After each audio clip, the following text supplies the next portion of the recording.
Live from the city that never sleeps. 17 miles from Madison Square Garden, New York City. It's America at Night with Rich Valdez. America's favorite late night talk program featuring interesting guests from around the world and calls from across America.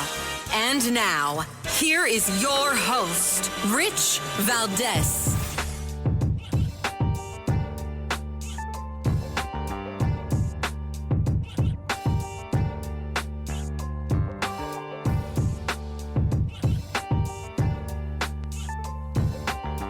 Hi there, good evening, and what's up, America? It's Rich Valdez. Valdez with an S. I was going to say with an 8. That's because I'm distracted. I'm watching TV, waiting for President Trump to enter the chamber for his joint address to Congress. But we're live, we're national. It is Tuesday night, and I'm happy to be here with you. Our phone number, if you want to join us, 833-4-VALDEZ.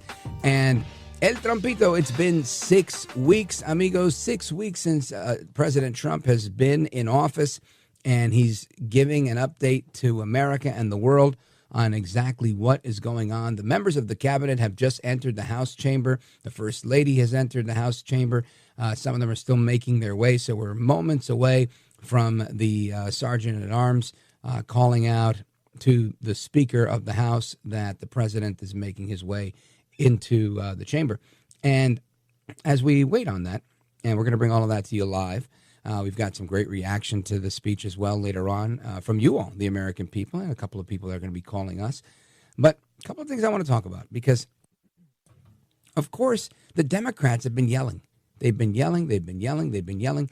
As a matter of fact, there's a video circulating as of, I guess, last night to prepare for this speech, which would, interestingly, which is the Democrats all reading from the same script.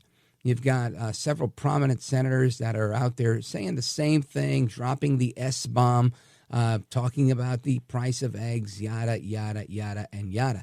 And I thought it was interesting that they weren't even original. I mean, I understand this is how campaigning works. They send out a script, but at least make it your own. Check this out. That ain't true. That ain't true. That ain't true. Prices are up, not down. Prices are not down, they're up. Prices of groceries, gas, housing. The cost of groceries, gas, housing. He's fired thousands of essential workers. He's fired thousands of essential government workers. Good. Thank you. Thank you, Mr. President. Listen, I'm thrilled about that. I'm absolutely thrilled that the president has fired not essential workers, because that's not necessarily what's going on, right? But what is going on is the DOGE committee doing what it does. And I call it a committee because it really is, it's not quite an agency. It is, like a board, commission, or authority. But anyway, they're all up in arms using the same script, cursing in unison, yelling in unison. And tonight they're going to be dressing in unison. They're going to wear multiple different colors for different causes. And very similar to like circus clowns, right? It's kind of how it's going to look. And again, just an update. You haven't missed anything yet. I see Tulsi Gabbard making her way inside the House chamber, saying hello to people. There's a lot of hobnobbing going on, people shaking hands, kissing babies. So as we see the House Sergeant at Arms call out to the Speaker of the House that the president is making his entrance, we will bring you the live feed of the president's first joint address to Congress and the Senate. But I want to continue here because there's a few things I wanted to mention. I understand the Democrats are going to be bringing props with them to heckle the president. Eggs, cartons of eggs, boxes of eggs. They want to talk about how the price of eggs remains up even though he's only been in office for 6 weeks. And they're going to hit him on every possible angle they can. But the reality is these prices went up on their watch. These prices are the result of what they did. Their party, their president, Joe El Baboso Biden. And that's just a matter of fact. That's not my opinion. That's the reality of life. Eggs were a lot cheaper when Trump was president. I remember. I used to eat a whole lot of them. Now, I don't eat as many. And not because they're expensive. They just, I guess it is. They got expensive. And I was like, yeah, you know what? I'm not going to buy them so much. And I don't buy them so much. And that's pretty much it. Now I've kind of lost the habit of eating eggs at home. So I don't do it so much. But that's the reality. Don't let anybody fool you into thinking that in 6 weeks Trump was going to solve the, millions of chickens that the Biden people recommended be slaughtered because of the bird flu. And again, I've never dealt with bird flu, so I doubt you can give them the flu shot. But my point is, how long does it take to recover? Apparently, we're paying the price, and we're learning as we go. Now, what's interesting here is they think that bringing eggs to the State of the Union is going to stop El Trumpito Donaldus Magnus, the 45th and 47th president of these United States, El Presidente. A bullet to his head that missed him because he decided to look at a sign and hit his ear. That couldn't stop him. But a carton of eggs is going to stop him. Unbelievable. All I could tell you is this. Foreign policy, to borrow a word from Kamala Harris, has been reimagined. Right? We're doing foreign policy in such a robustly different way, in a positive way, in a way that really benefits the United States right now. U.S. aid is no more. Ukraine aid, for the moment, is no more. The war in Gaza, with Hamas and the IDF, that war is pretty much over. The border is secure. Apprehensions are down, crossings are down. Not all is fixed, but we're headed in the right direction. Mexico and Canada have sent troops to their respective borders to protect the border. Even got the Mexican president, while she's, talking slick to her constituents, she's paying lip service to President Trump, saying, we're going to work with you to make sure that we hand over the cartels to you, because we don't want that smoke. We don't want to hear that the United States is going to use military force to fight the cartels. So with that, we're going to hear some of those accomplishments. President Trump entering the House chamber. So as he makes his way down the aisle, we're going to take a quick pause and we're going to come right back. This is America at Night with Rich Valdez.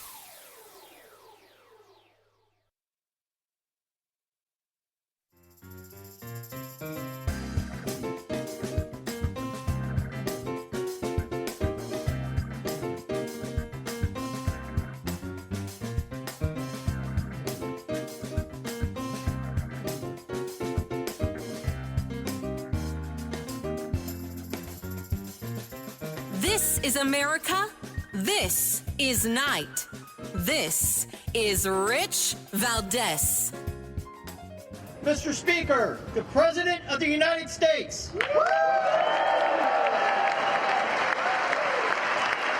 And of course, El Trumpito making his way up to the podium, taking his spot, about to begin delivering his first joint session of Congress for the first time in his second term, shaking hands with the Speaker of the House, shaking hands with the Vice President, J.D. Vance. And he's about to begin.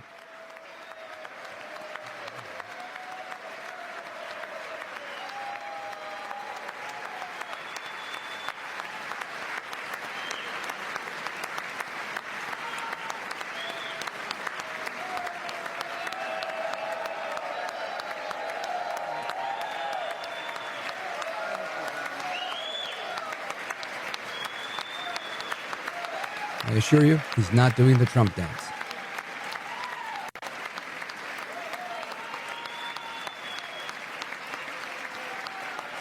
Thank you.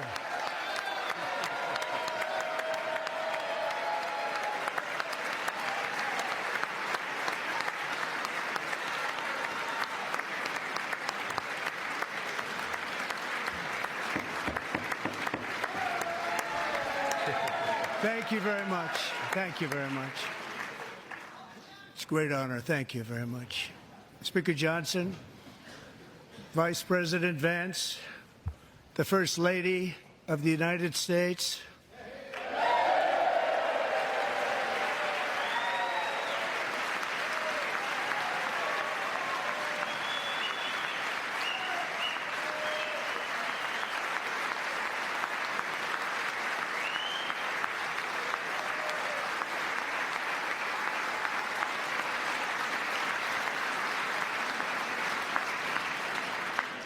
members of the United States Congress, thank you very much. And to my fellow citizens, America is back.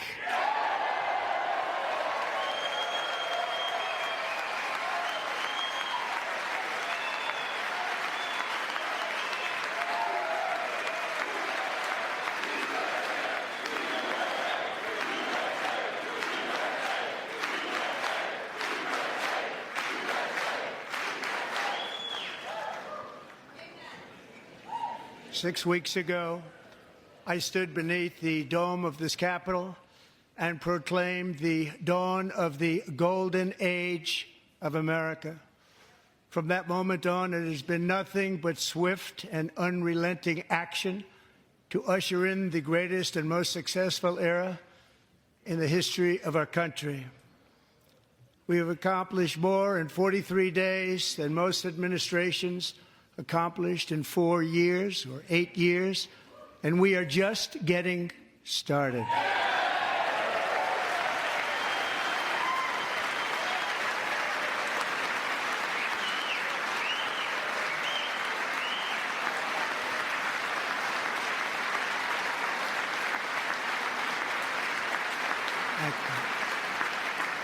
I return to this chamber tonight to report that America's momentum is back, our spirit is back, our pride is back, our confidence is back, and the American dream is surging bigger and better than ever before.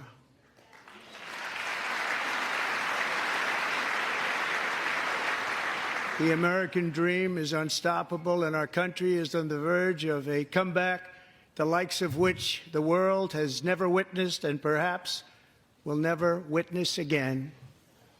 There's never been anything like it. The presidential election of November 5th was a mandate like has not been seen in many decades.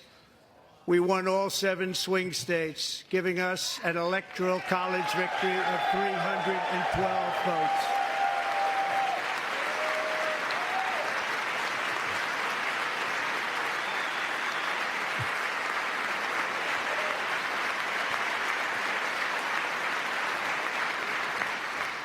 We won the popular vote by big numbers and won counties in our country.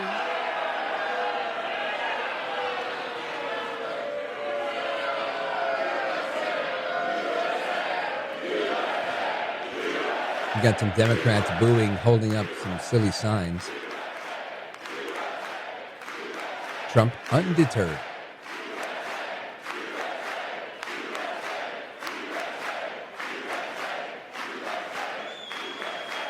And won counties in our country, 2,700 to 525, on a map that reads almost completely red for Republican.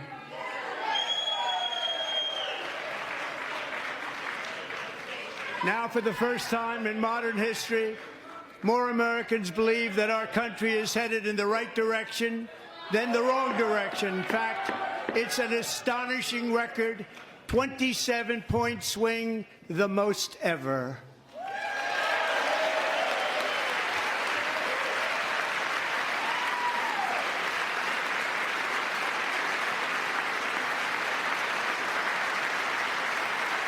Likewise, small business optimism saw its single largest one-month gain ever recorded, a 41-point jump.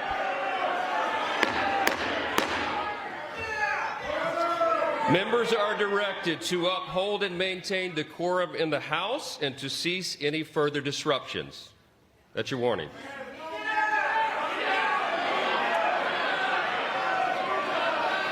Members are engaging in willful and continuing breach of decorum, and the chair is prepared to direct the Sergeant-at-Arms to restore order to the joint session.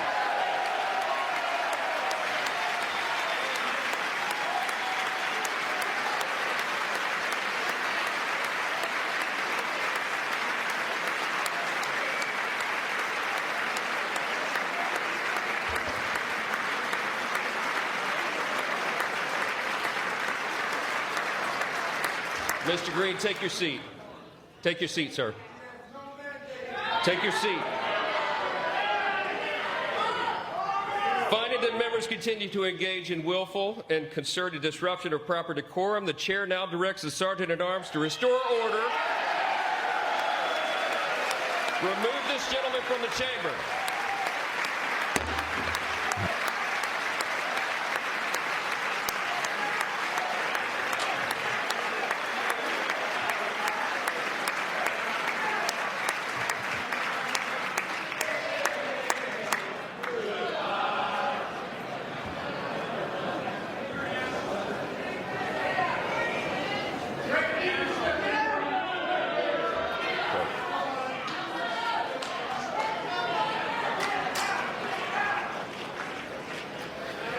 Members are directed to uphold and maintain the Just giving you a little House. play-by-play here. You've Mr. got Green, continue.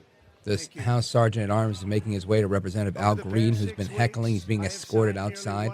A bunch of big burly men are surrounding him, and he's been told he's got to go. Actions, a record to restore common sense, safety, optimism, and wealth all across our wonderful land. The people elected me to do the job, and I'm doing it.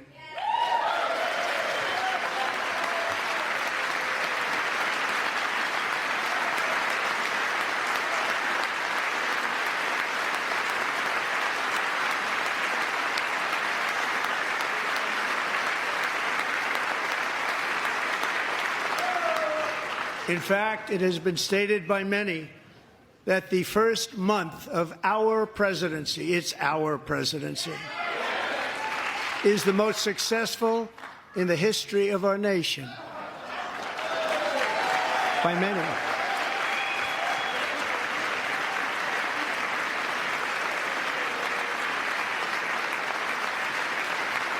And what makes it even more impressive is that, do you know who number 2 is? George Washington. How about that? How about that? I don't know about that list, but we'll take it. Within hours of taking the oath of office, I declared a national emergency on our southern border, and I deployed the U.S. military and Border Patrol to repel the invasion of our country. And what a job they've done. As a result, illegal border crossings last month were by far the lowest ever recorded, ever. Now, President Trump, again, delivering his first joint session of Congress, address to the joint session of Congress, and a brief disruption by Congressman Al Green, who a couple of weeks ago filed articles of impeachment against President Trump that went absolutely nowhere. Very unsuccessful. So anyway, we're going to come back to this speech on how great this administration's been. And it's only been 6 weeks. Keep it locked right here, amigos. We're giving you continuing coverage of the president's speech plus analysis and calls. 833-4-VALDEZ, 833-482-5337. Don't go anywhere. I'm Rich Valdez.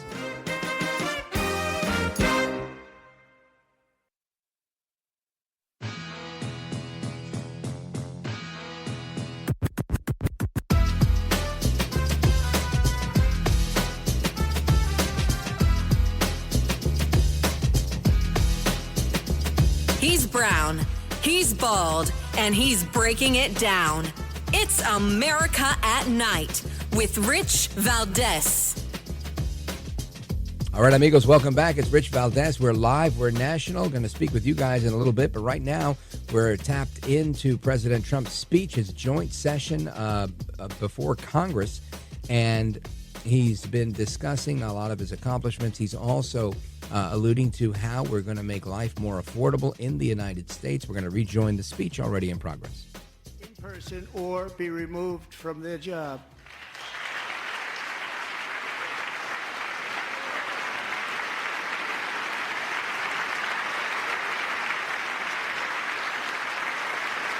And we've ended weaponized government where, as an example, a sitting president is allowed to viciously prosecute his political opponent, like me. How did that work out? Not too good. Not too good.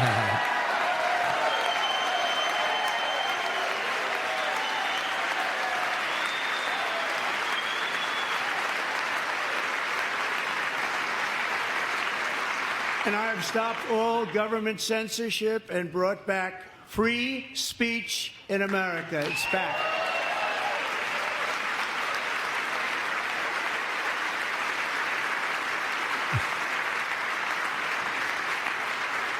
And 2 days ago, I signed an order making English the official language of the United States of America.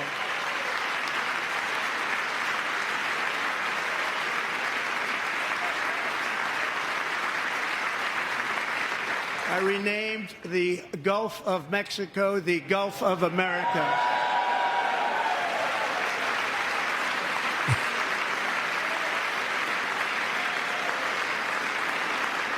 And likewise, I renamed, for a great president, William McKinley, Mount McKinley again.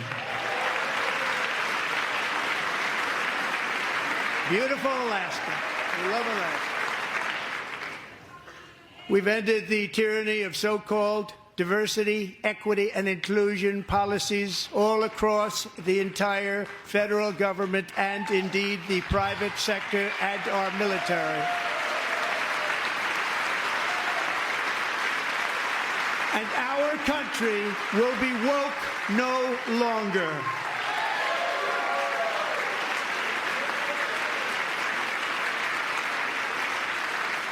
We believe that whether you are a doctor, an accountant, a lawyer, or an air traffic controller, you should be hired and promoted based on skill and competence, not race or gender. Very important.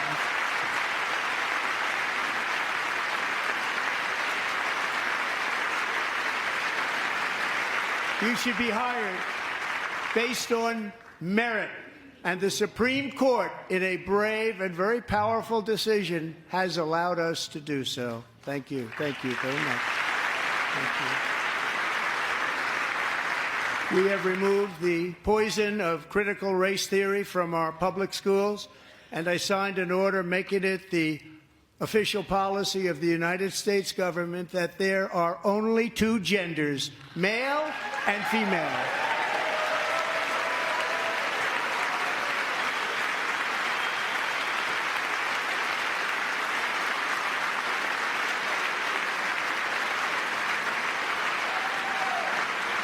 I also signed an executive order to ban men from playing in women's sports.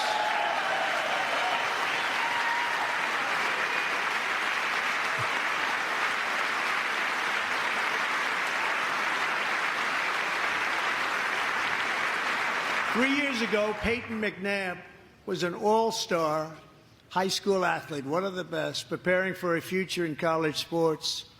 But when her girls' volleyball match was invaded by a male, he smashed the ball so hard in Peyton's face, causing traumatic brain injury, partially paralyzing her right side, and ending her athletic career. It was a shot like she's never seen before. She's never seen anything like it.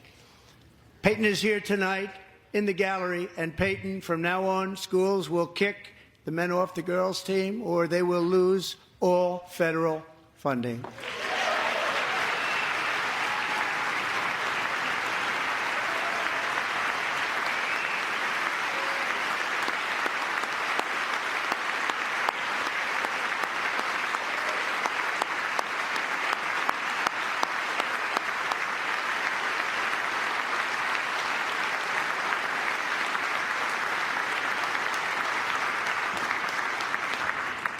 And if you really want to see numbers, just take a look at what happened in the women's boxing, weightlifting, track and field, swimming, or cycling, where a male recently finished a long-distance race 5 hours and 14 minutes ahead of a woman for a new record by 5 hours. Broke the record by 5 hours.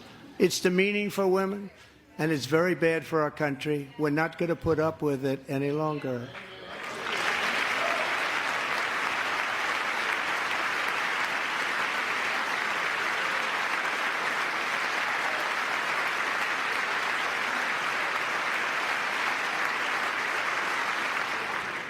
What I have just described is only a small fraction of the common sense revolution that is now, because of us, sweeping the entire world. Common sense has become a common theme, and we will never go back. Never. Never going to let that happen. Among my very highest priorities is to rescue our economy and get dramatic and immediate relief to working families. As you know, we inherited from the last administration an economic catastrophe and an inflation nightmare. Their policies drove up energy prices, pushed up grocery costs, and drove the necessities of life out of reach for millions and millions of Americans. They've never had anything like it. We suffered the worst inflation in 48 years, but perhaps even in the history of our country. They're not sure. As president, I'm fighting every day to reverse this damage and make America affordable again.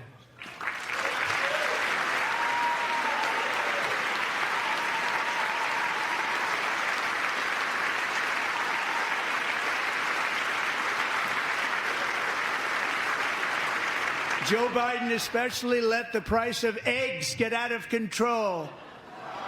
The egg price is out of control, and we're working hard to get it back down. Secretary, do a good job on that. You inherited a total mess from the previous administration. Do a good job.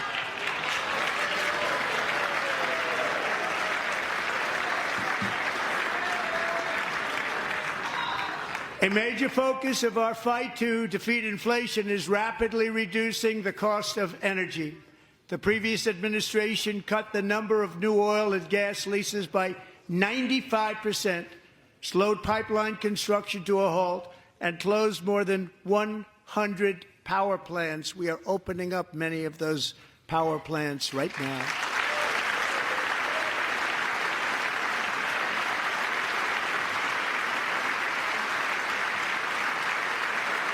And frankly, we have never seen anything like it. That's why on my first day in office, I declared a national energy emergency. As you've heard me say many times, we have more liquid gold under our feet than any nation on earth, and by far. And now I fully authorize the most talented team ever assembled to go and get it. It's called Drill, Baby, Drill.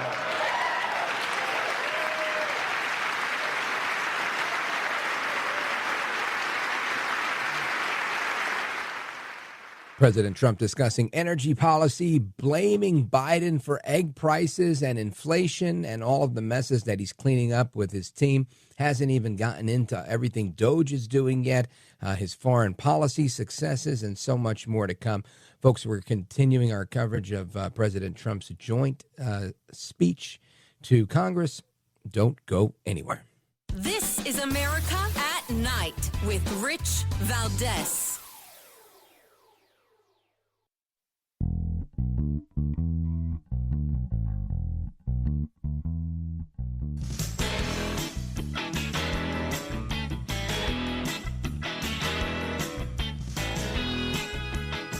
This is America. This is Night. This is Rich Valdez. All right, amigos, welcome back. We continue. President Trump now discussing his accomplishments with the Department of Government Efficiency led by Elon Musk and all the savings that they're getting from cutting out waste, fraud, and abuse. Check this out. $250,000 to increase vegan local climate action innovation in Zambia. $42 million for social and behavior change in Uganda. $14 million for improving public procurement in Serbia. $47 million for improving learning outcomes in Asia. Asia's doing very well with learning. You know what we're doing. Should use it ourselves. And $101 million for DEI contracts at the Department of Education. The most ever paid, nothing even like it. under the Trump administration, all of these scams. And there are far worse, but I didn't think it was appropriate to talk about them. They're so bad. Many more have been found out and exposed and swiftly terminated by a group of very intelligent, mostly young people, headed up by Elon, and we appreciate it. We found hundreds of billions of dollars of fraud.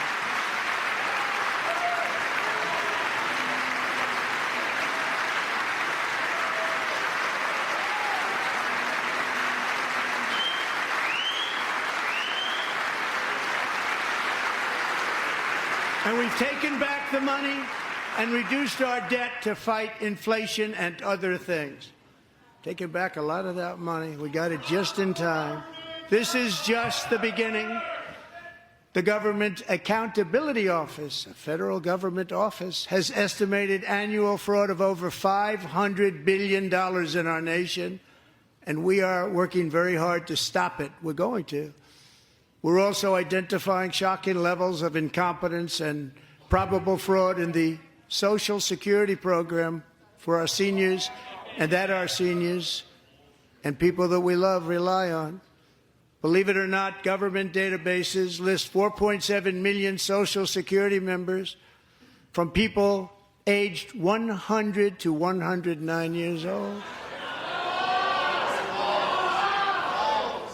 It lists 3.6 million people from ages 110 to 119. I don't know any of them. I know some people that are rather elderly, but not quite that elderly.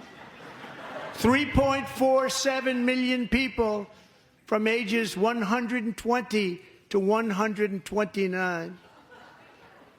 3.9 million people from ages 130 to 139. 3.5 million people from ages 140 to 149. And money is being paid to many of them. And we're searching right now. In fact, Pam, good luck. Good luck. You're going to find it. But a lot of money is paid out to people because it just keeps getting paid, and nobody does. And it really hurts Social Security and hurts our country. 1.3 million people from ages 150 to 159, and over 130,000 people, according to the Social Security databases, are age over 160 years old. We have a healthier country than I thought, Bobby.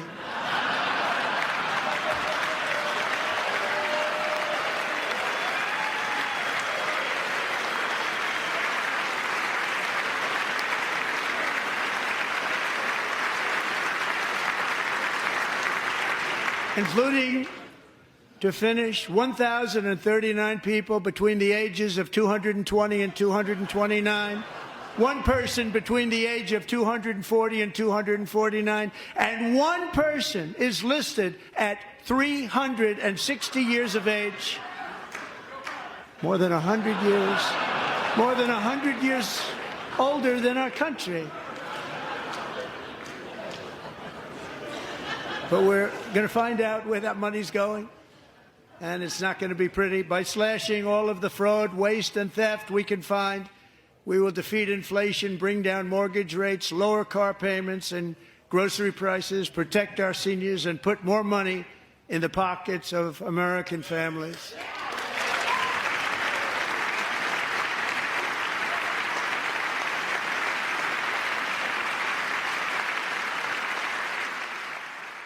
We're going to take a quick pause right here, come right back to President Trump's joint address to Congress.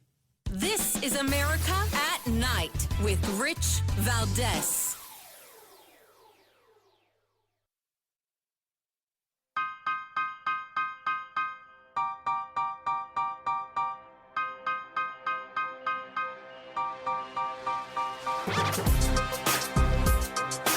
All right, amigos, we continue our conversation, our coverage of President Trump's speech to both the House and the Senate, a joint session tonight where he's outlining everything that's happened in the last 6 weeks.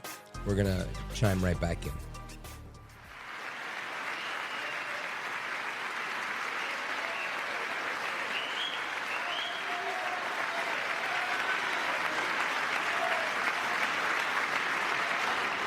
And the next phase of our plan to deliver the greatest economy in history is for this Congress to pass tax cuts for everybody. They're in there. They're waiting for you to vote. And I'm sure that the people on my right, I don't mean the Republican right, but my right here, I'm sure you're going to vote for those tax cuts, because otherwise I don't believe the people will ever vote you into office. So I'm doing you a big favor by telling you that. But I know this group is going to be voting for the tax cuts.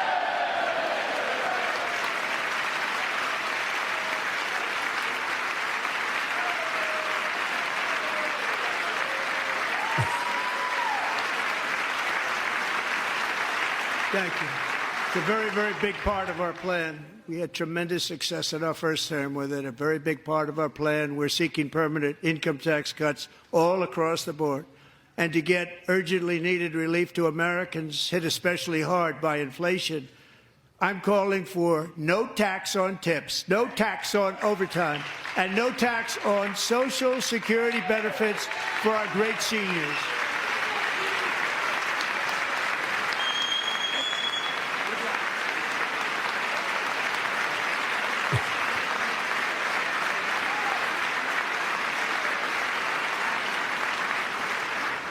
And I also want to make interest payments on car loans tax deductible, but only if the car is made in America.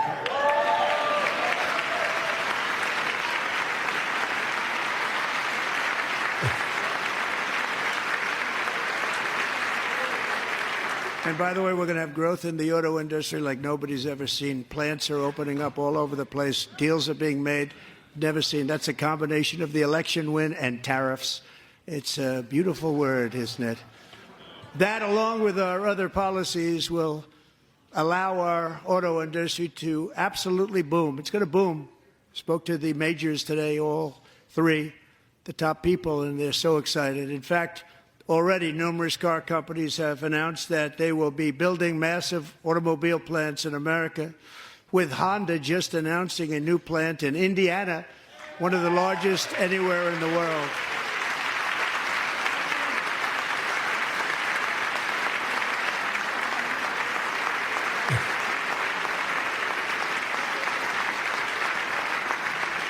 And this has taken place since our great victory on November 5th, a date which will hopefully go down as one of the most important in the history of our country.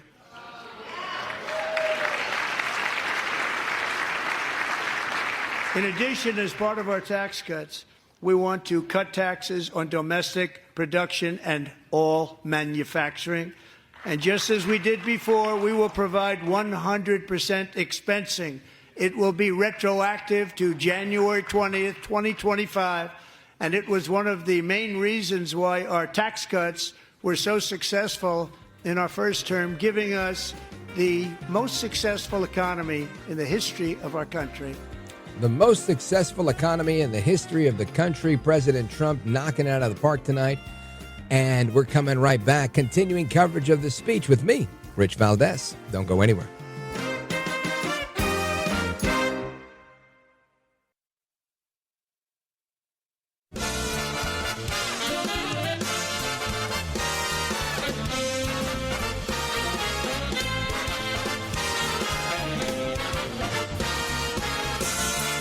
Live from the city that never sleeps.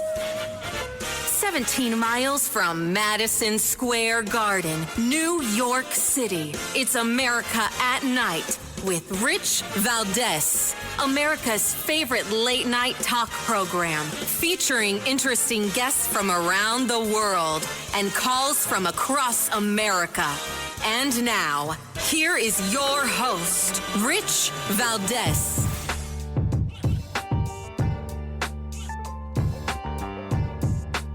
Mr. Speaker, the President of the United States.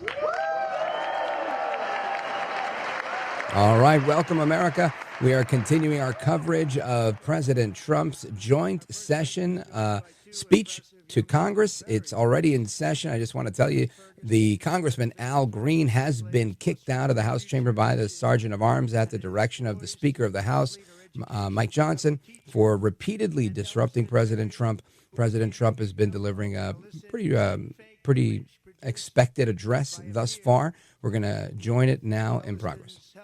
The Senate just passed the Take It Down Act, and this is so important. Thank you very much, John. John Thune, thank you. Stand up, John. Thank you, John.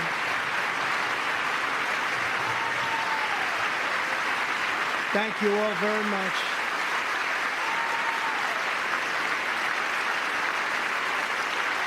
Thank you. And thank you to John Thune and the Senate. Great job. To criminalize the publication of such images online is a terrible, terrible thing. And once it passes the House, I look forward to signing that bill into law. Thank you. And I'm going to use that bill for myself, too, if you don't mind. Because nobody gets treated worse than I do online. Nobody. That's great. Thank you very much to the Senate. Thank you. But if we truly care about protecting Americans' children, no step is more crucial than securing America's borders. Over the past 4 years, 21 million people poured into the United States. Many of them were murderers, human traffickers, gang members, and other criminals from the streets of dangerous cities all throughout the world. Because of Joe Biden's insane and very dangerous open border policies, they are now strongly embedded in our country, but we are getting them out and getting them out fast.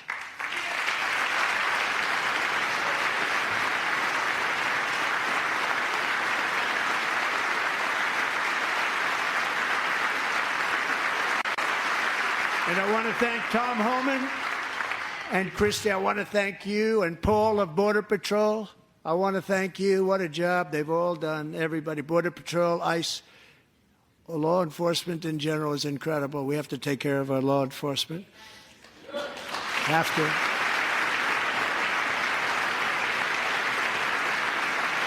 Last year,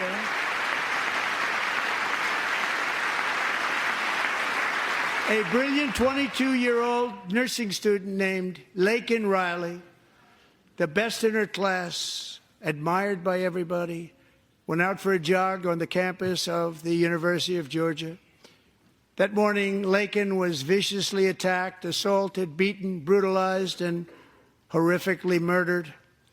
Laken was stolen from us by a savage illegal alien gang member who was arrested while trespassing across Biden's open southern border and then set loose into the United States under the heartless policies of that failed administration. It was indeed a failed administration.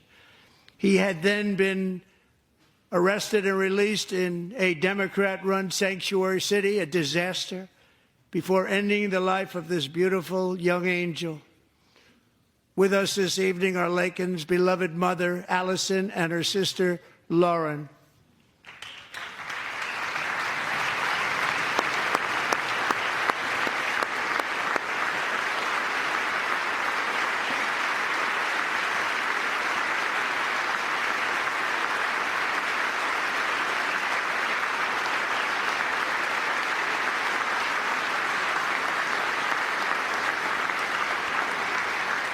Last year, I told Laken's grieving parents that we would ensure their daughter would not have died in vain. That's why the very first bill I signed into law as your 47th president mandates the detention of all dangerous criminal aliens who threaten public safety. It's a very strong, powerful act.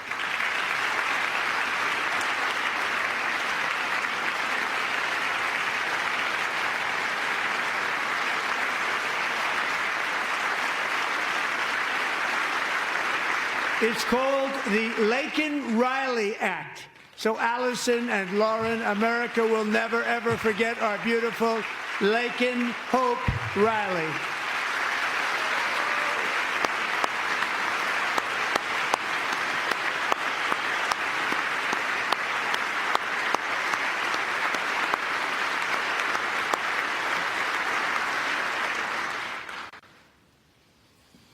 Thank you very much. Since taking office, my administration has launched the most sweeping border and immigration crackdown in American history, and we quickly achieved the lowest numbers of illegal border crossers ever recorded. Thank you.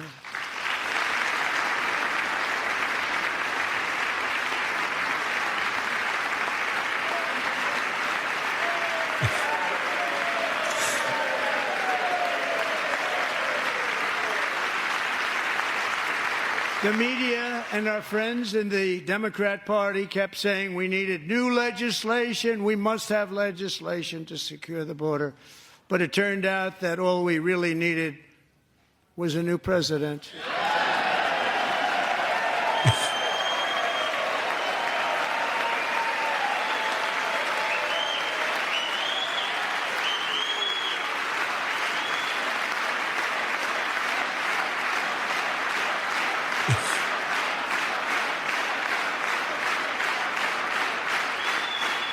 Thank you.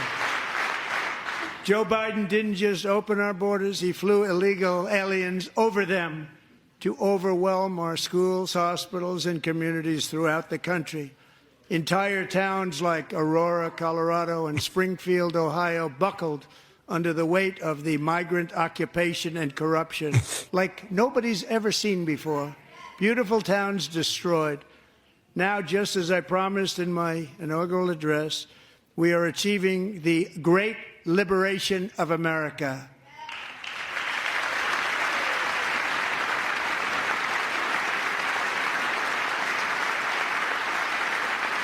But there still is much work to be done. Here tonight is a woman I have gotten to know, Alexis Nungari from Houston.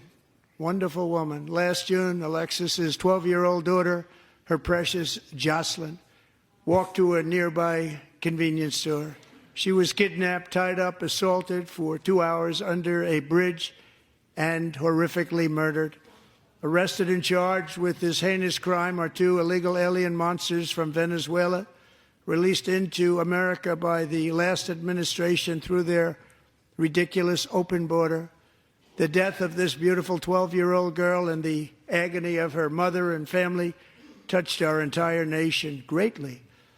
Alexis, I promised that we would always remember your daughter, your magnificent daughter, and earlier tonight I signed an order keeping my word to you. One thing I have learned about Jocelyn is that she loved animals so much. She loved nature. Across Galveston Bay, from where Jocelyn lived in Houston, you will find a magnificent national wildlife refuge, a pristine, peaceful, 34,000-acre sanctuary for all of God's creatures on the edge of the Gulf of America. Alexis, moments ago, I formally renamed that refuge in loving memory of your beautiful daughter, Jocelyn. So, Mr. Vice President, if you would, may I have the order?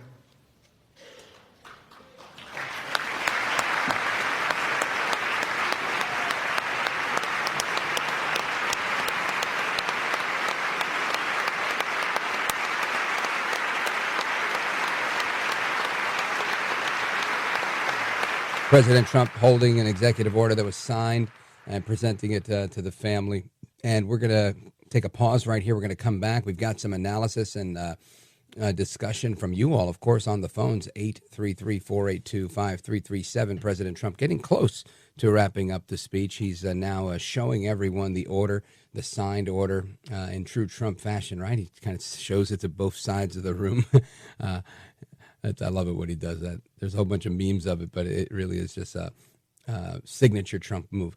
And we're going to continue with this and more straight ahead. This is America at Night with Rich Valdez.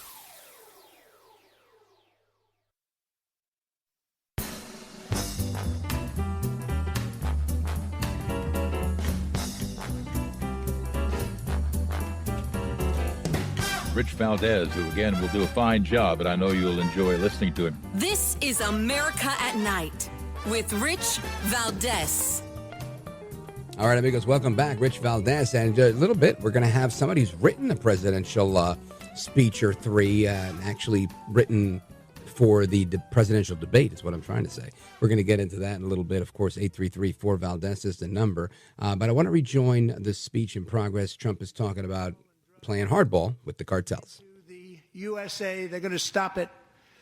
I have sent Congress a detailed funding request laying out exactly how we will eliminate these threats to protect our homeland and complete the largest deportation operation in American history, larger even than current record holder, President Dwight D. Eisenhower, a moderate man, but someone who believed very strongly in borders.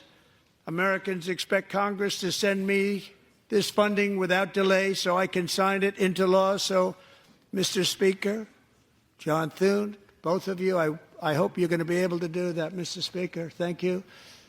Mr. Leader, thank you. Thank you very much. And let's get it to me. I'll sign it so fast, you won't even believe it.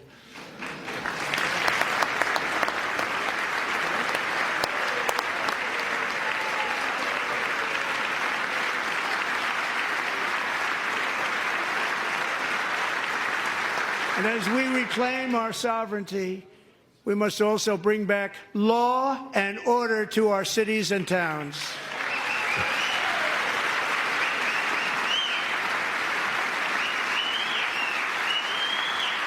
In recent years, our justice system has been turned upside down by radical left lunatics. Many jurisdictions virtually ceased enforcing the law against dangerous repeat offenders while weaponizing law enforcement against political opponents like me. My administration has acted swiftly and decisively to restore fair, equal, and impartial justice under the constitutional rule of law, starting at the FBI and the DOJ. Pam, good luck. Cash, wherever you may be, good luck. Good luck. Pam Bondi. Good luck. So important. Going to do a great job. Cash, thank you. Thank you, Cash.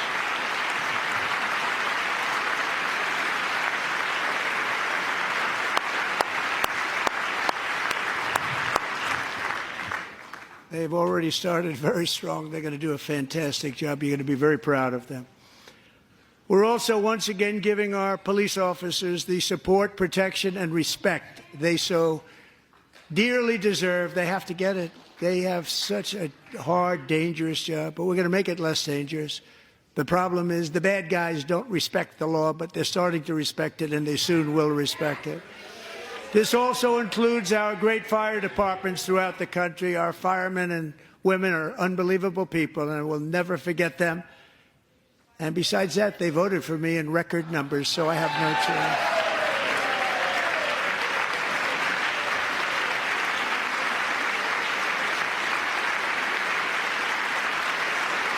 1 year ago this month, 31-year-old New York police officer Jonathan Diller, unbelievably wonderful person and a great officer, was gunned down at a traffic stop on Long Island. I went to his funeral. The vicious criminal charged with his murder had 21 prior arrests, and they were rough arrests, too. He was a real bad one. The thug in the seat next to him had 14 prior arrests and went by the name of Killer. He was Killer. He killed other people, they say, a lot of them. I attended Officer Diller's service, and when I met his wife and one-year-old son, Ryan, it was very inspirational, actually. His widow's name is Stephanie, and she is here tonight. Stephanie, thank you very much, Stephanie. Thank you very much.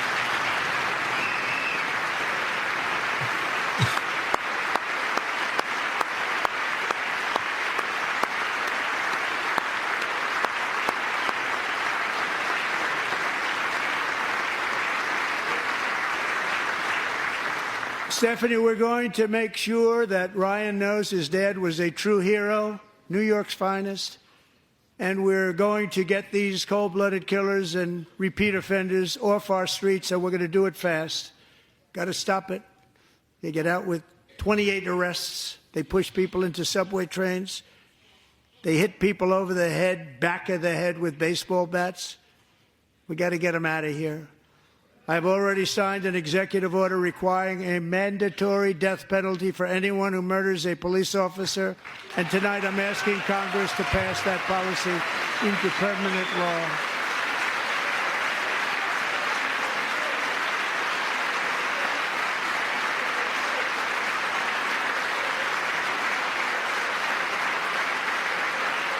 I'm also asking for a new crime bill getting tough on repeat offenders while enhancing protections for America's police officers so they can do their jobs without fear of their lives being totally destroyed. They don't want to be killed. We're not going to let them be killed. Joining us in the gallery tonight is a young man who truly loves our police. His name is DJ Daniel. He is 13 years old, and he has always dreamed of becoming a police officer.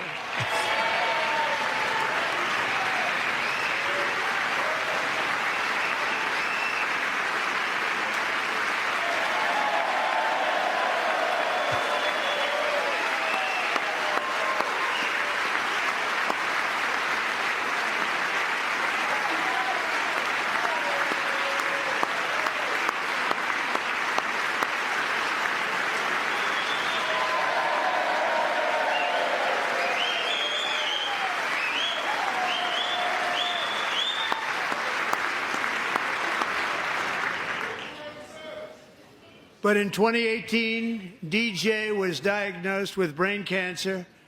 The doctors gave him 5 months at most to live. That was more than 6 years ago.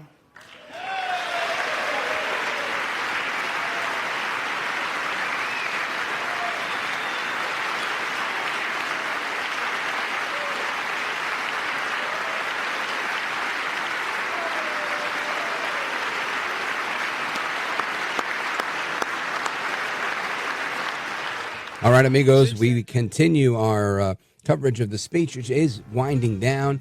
President Trump giving shout-outs to family members and VIPs up in the gallery, invited guests, and your calls, your thoughts, and some analysis on this is coming up straight ahead with the wrap-up of the speech as well. So keep it locked right here. It's Rich Valdez, America at Night, and we're bringing it to you live. It's, 28 minutes after 10 p.m.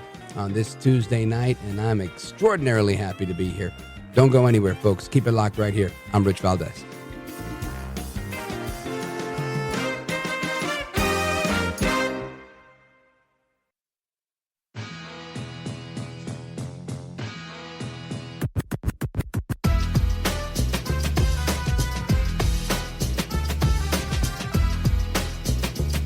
There is more news in your commentary, in your analysis, than there is on the news network. America at Night with Rich Valdez.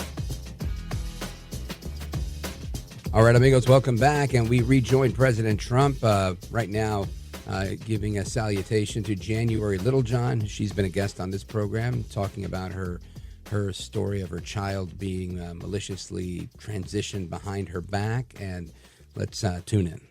Signed an order to cut off all taxpayer funding to any institution that engages in the sexual mutilation of our youth.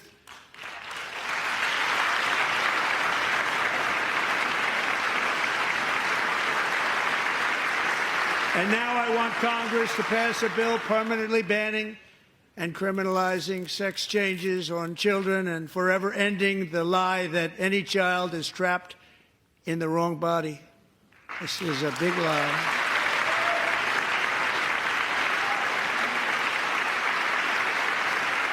And our message to every child in America is that you are perfect exactly the way God made you.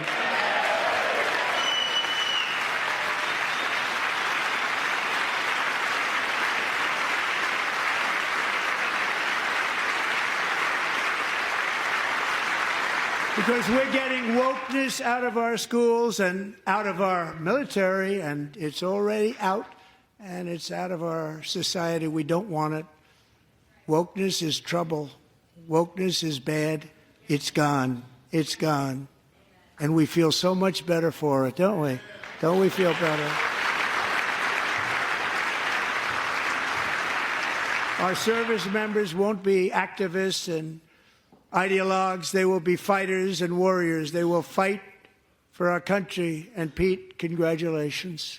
Secretary of Defense, congratulations.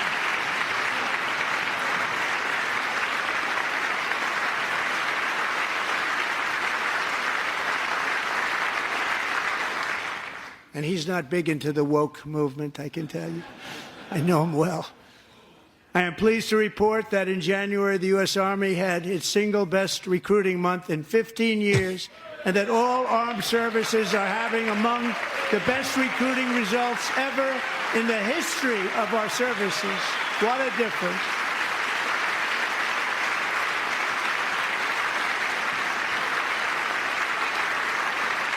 And you know, it was just a few months ago where the results were exactly the opposite. We couldn't recruit anywhere. We couldn't recruit. Now we're having the best results just about that we've ever had. What a tremendous turnaround. It's really a beautiful thing to see. People love our country again. It's very simple. They love our country, and they love being in our military again. So it's a great thing, and thank you very much. Great job. Thank you.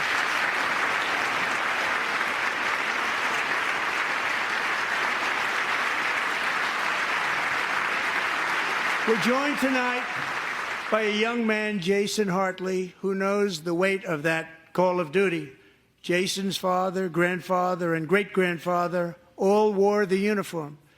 Jason tragically lost his dad, who was also a Los Angeles County Sheriff's deputy when he was just a boy, and now he wants to carry on the family legacy of service.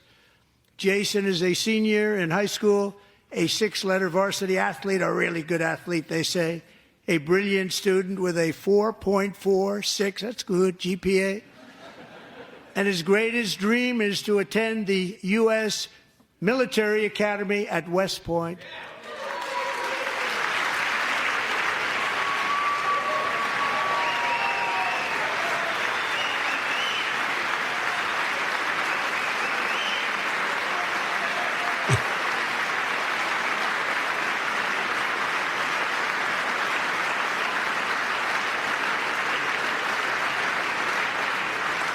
And Jason, that's a very big deal getting in. That's a hard one to get into. But I'm pleased to inform you that your application has been accepted.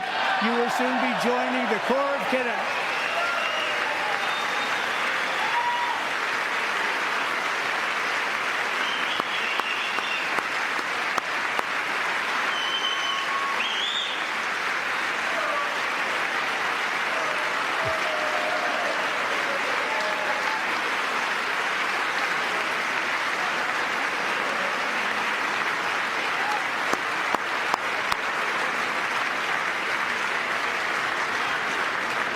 Thank you. Jason, you're going to be on the long gray line, Jason. As Commander-in-Chief, my focus is on building the most powerful military of the future. As a first step, I'm asking Congress to fund a state-of-the-art Golden Dome missile defense shield to protect our homeland, all made in the USA.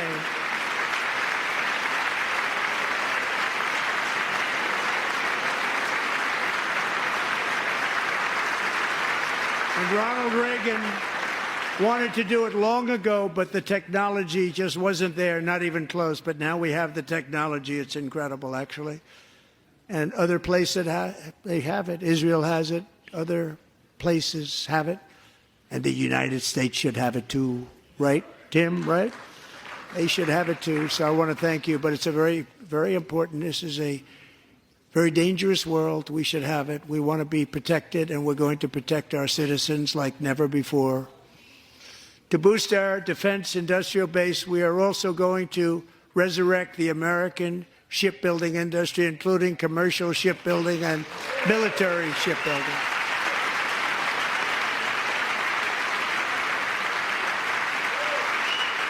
And for that purpose, I am announcing tonight that we will create a new Office of Shipbuilding in the White House and offer special tax incentives to bring this industry home to America where it belongs. We used to make so many ships.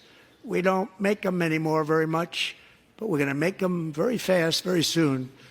It will have a huge impact. To further enhance our national security, my administration will be reclaiming the Panama Canal, and we've already started doing it.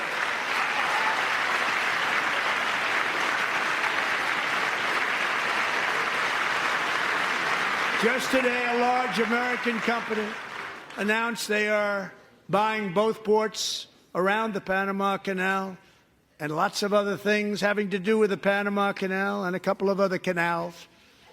The Panama Canal was built by Americans for Americans, not for others, but others could use it. But it was built at tremendous cost of American blood and treasure. 38,000 workers died building the Panama Canal. They died of malaria. They died of snake bites and mosquitoes. Not a nice place to work. They paid them very highly to go there, knowing there was a 25% chance that they would die. The most expensive project also that was ever built in our country's history, if you bring it up to modern day costs. It was given away by the Carter administration for $1. But that agreement has been violated very severely. We didn't give it to China. We gave it to Panama, and we're taking it back.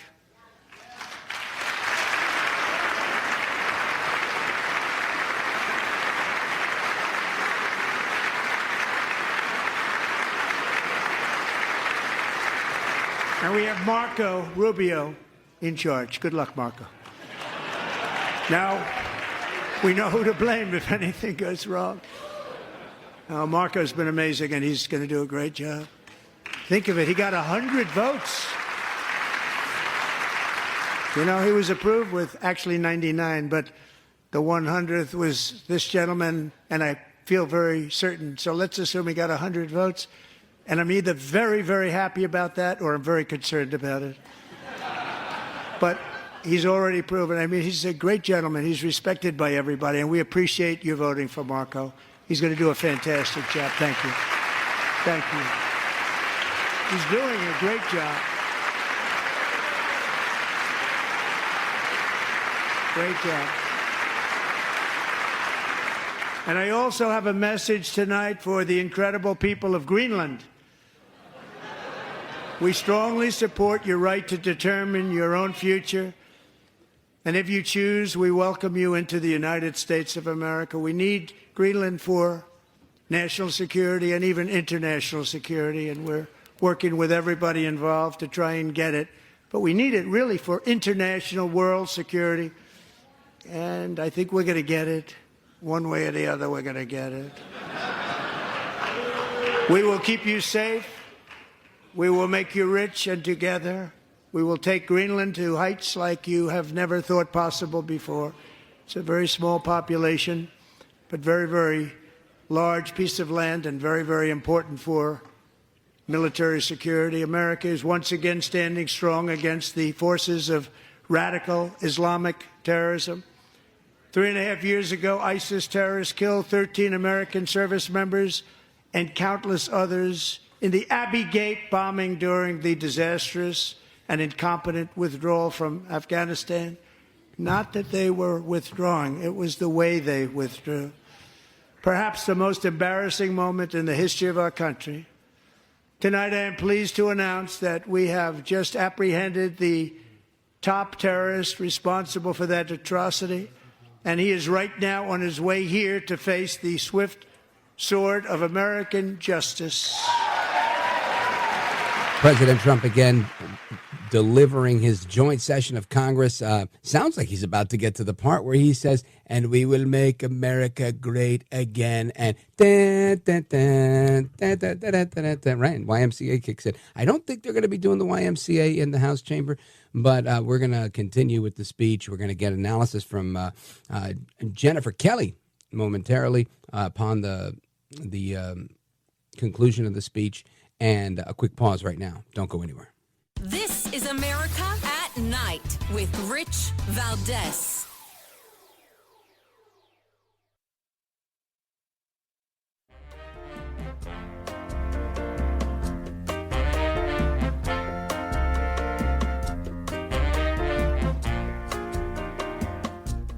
is America at Night with Rich Valdez. All right, amigos, welcome back. We continue with the conclusion of President Trump's speech, the first in this new term joint session of Congress. And he just addressed Senator Elizabeth Warren as Pocahontas, and he received some boos for it. We're going to join it already in progress. Europe has spent by billions and billions of dollars. It's hard to believe that they wouldn't have stopped it and said at some point, come on, let's equalize. You got to be equal to us. But that didn't happen. Earlier today, I received an important letter from President Zelensky of Ukraine. The letter reads, Ukraine is ready to come to the negotiating table as soon as possible to bring lasting peace closer. Nobody wants peace more than the Ukrainians, he said. My team and I stand ready to work under President Trump's strong leadership to get a peace that lasts. We do really value how much America has done to help Ukraine maintain its sovereignty and independence. Regarding the agreement on minerals and security, Ukraine is ready to sign it at any time that is convenient for you. I appreciate that he sent this letter, just got it a little while ago. Simultaneously, we've had serious discussions with Russia and have received strong signals that they are ready for peace. Wouldn't that be beautiful? Wouldn't that be beautiful?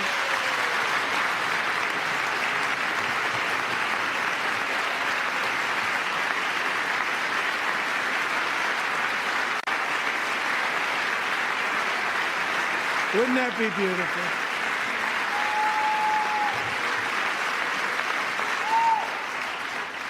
It's time to stop this madness. It's time to halt the killing. It's time to end this senseless war. If you want to end wars, you have to talk to both sides.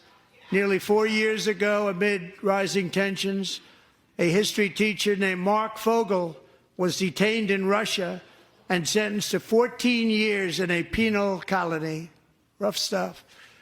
The previous administration barely lifted a finger to help him. They knew he was innocent, but they had no idea where to begin. But last summer, I promised his 95-year-old mother, Malphine, that we would bring her boy safely back home. After 22 days in office, I did just that, and they are here tonight.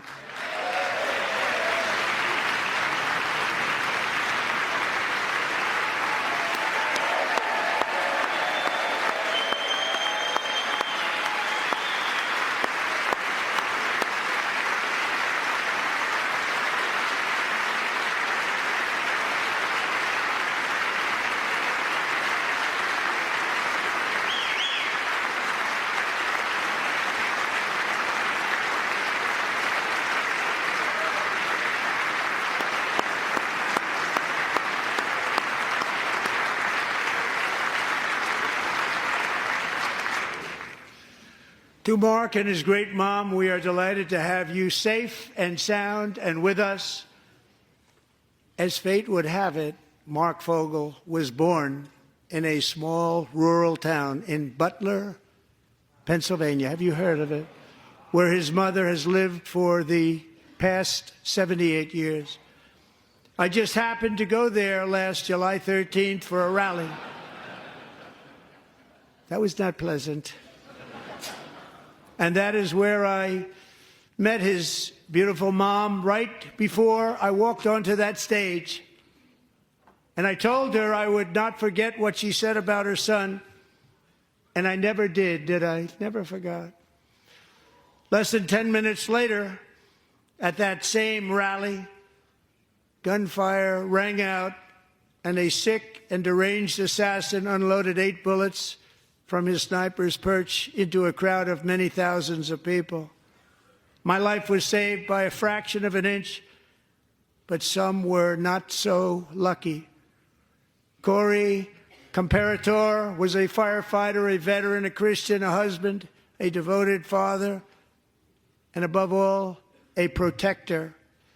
When the sound of gunshots pierced the air, it was a horrible sound. Corey knew instantly what it was and what to do.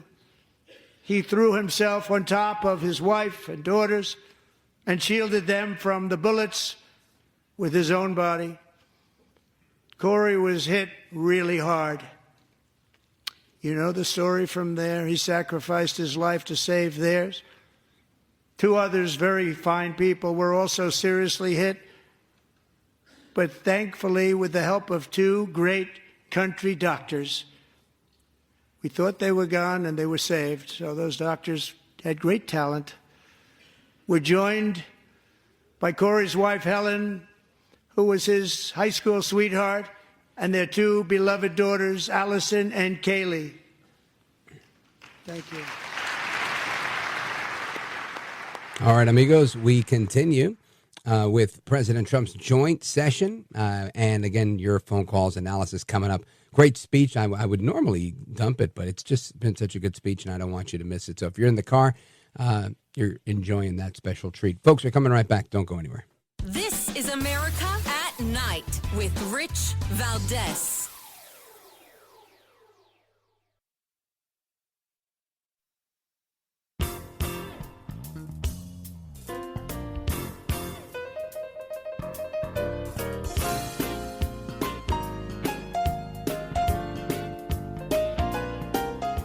All right, amigos, and again, we're going to have some conversation coming up on a number of topics.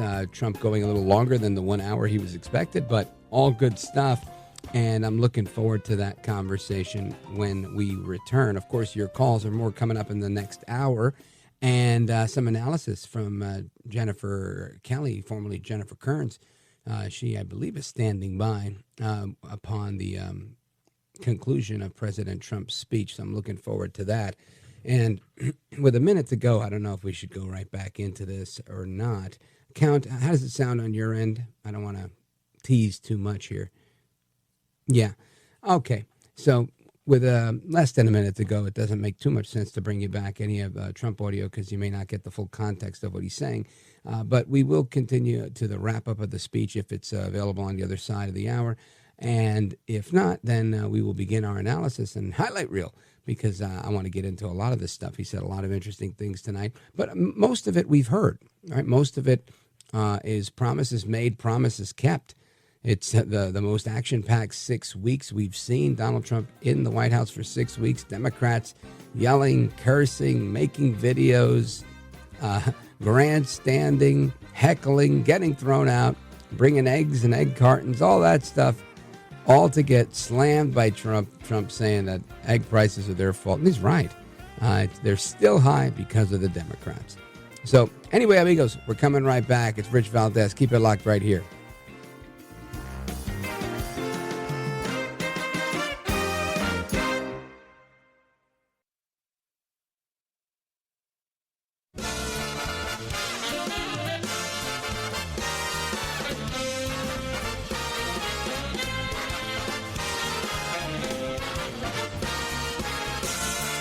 Live from the city that never sleeps. 17 miles from Madison Square Garden, New York City. It's America at Night with Rich Valdez. America's favorite late-night talk program featuring interesting guests from around the world and calls from across America. And now, here is your host, Rich Valdez.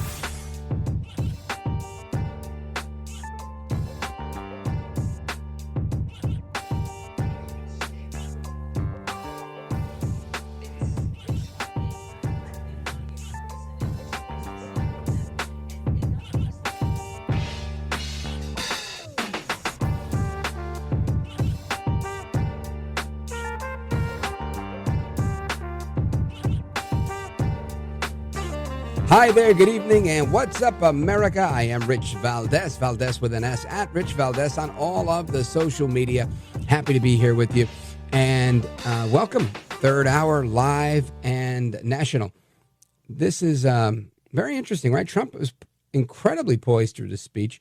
Not only was he funny, but he was incredibly, I'm going to use the word that they say he never is, presidential. I feel like President Trump was extraordinarily presidential in this speech. like water off a duck's back. He was too cool for school, right? There was nothing getting under his skin.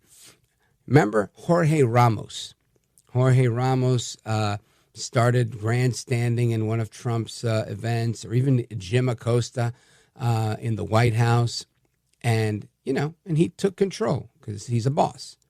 But today, he was a president. He stood back. He let all the people do what they had to do, while Congressman Al Green was there because Congressman Al Green was, mocking him, heckling him, screaming, all sorts of crazy. And I think it's one of those things that, in my opinion, where, his right to do if he wanted to do it. He's not allowed to do it per the House rules, and that's why he was kicked out. And when he didn't leave quick enough, the sergeant at arms came over alongside him, trying to tell him to sit down. Looked like he was going to sit down. Instead, he grabbed his cane. And next thing you know, it looked like a few Secret Service guys or Capitol Police. They came over. And, they weren't having it. America is back. And it was great. Great to see America back. It was great to see that, some sort of order and functionality has been restored. It really has. It's not a free-for-all anymore. And I think people are tired of the free-for-all. People are interested in getting on board with what this country was once about, right? The JFK, the Bill Clinton, right? And I'm not promoting Democrats. I don't like either of those guys personally. Not that I know them personally. I'm just saying I've never been fanatical of their administration. But I can say that Clinton worked with Newt Gingrich. Does it get more conservative than Newt Gingrich? Right? He created the Contract for America, and it was America. That's how America did, right? Clinton was there and signed the Defense of Marriage Act back when people could be married. Now, I know things are different today. I get it. But my point is, overall, this whole thing is different.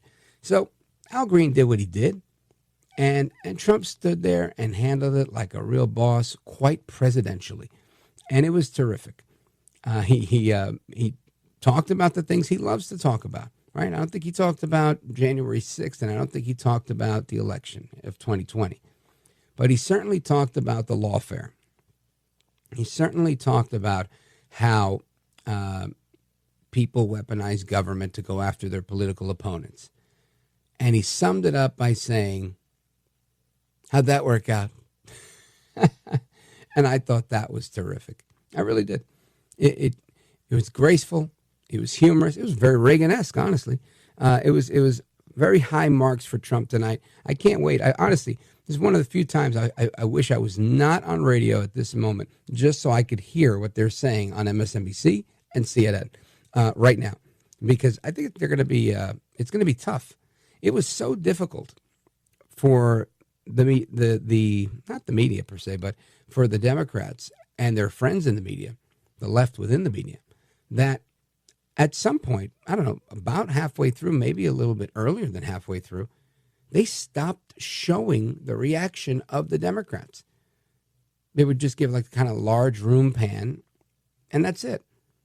They weren't going to the specific faces like they normally do because they were so rude. At one point, and again, I'm doing the radio show and watching through the corner of my eye on a screen that's off to the side here. But I can tell you something I observed. There was a little boy in the audience. I don't know how old he was. Could have been 8, could have been 13. They might have said his age. I was paying attention to 87 things. But he's a little black kid, and he survived cancer, brain cancer. They gave him 6 months to live, and he's been alive for 6 or 7 years since then. That's a miracle. This kid is a walking miracle. And he's there, and Trump gives him a shout out, and his dad or whomever was with him lifts him up so that the crowd can see him. He said he always wanted to be a cop. And he's there, and he's wearing a police uniform. And, I mean, it was a very sweet moment. Beautiful, beautiful moment. And everybody's giving a standing ovation, except the Democrats. What was there not to clap about there? How do you do that? Now, listen, I get it. I've been to events where it's like, oh, how many up and downs am I going to do? How many standing O's can you do? But listen, that one, a little kid with cancer, I think that's kind of crazy. You know what I mean? I think the whole thing is nuts. So I don't know. I think I don't think the Dems won anything today. I think if anything, they're turning off what was once their base. They're hurting the idea that they're the party of the working class, that they're the party of common sense, that they're the party of normalcy. And I think they're selling the idea that they're the party of crazy. They're the party of radicalism. They're the party of anger, not joy. Speaking of joy, Tim Walz, the rumors on the street right now are that him and Jasmine Crockett might be a ticket. All I could say is, amen, praise God, hallelujah, thank you, Jesus, if that's the case. Just imagine what type of campaign. I don't know, you pick the Republican. You're going to get Jasmine Crockett, who every other word is going to be because you're going after the black people, because you're going after this, because you're doing that. I know plenty of black people. They don't sound like her. And I don't mean her voice. I mean, they don't have these grievances that she has. She's going after Trump for every last thing in the world. Enough is enough. I think it's clear that what's happening today is not a racially motivated thing. Whatever the happening today is, doesn't mean that racism doesn't exist. Sure, there's a lot of dirtbags in this world that are racist. But by and large, we're dealing with issues of money. By and large, we're dealing with an economy that needs to be fixed. Of the black people I mentioned to you, a bunch of them make more money than me. They're doing well in life. So all I could say is, God bless America. America is back. Don't go anywhere. This is America at Night with Rich Valdez. Call now, 833-4VALDEZ. That's 833-482-5337. 833-4VALDEZ. That's Valdez with an S.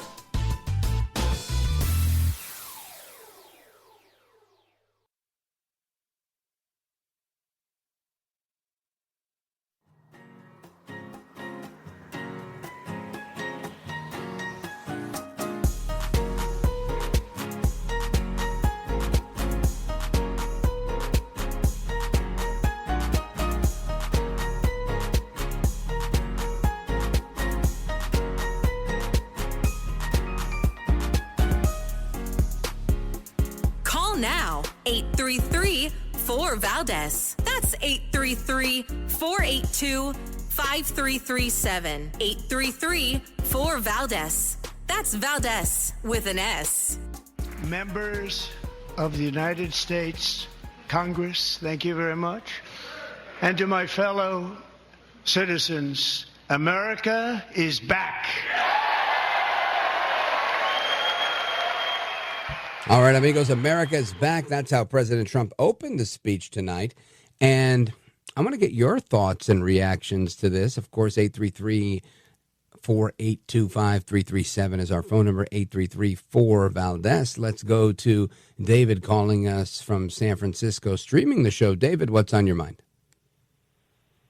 Well, Rich, there were two different techniques, propaganda techniques that Hitler used. One was violence, utter violence, mixed with unctuous sentimentality. So he would take something sweet and then talk violent, and then something violent and then talk sweet. So you noticed that Trump declared war two places tonight, right?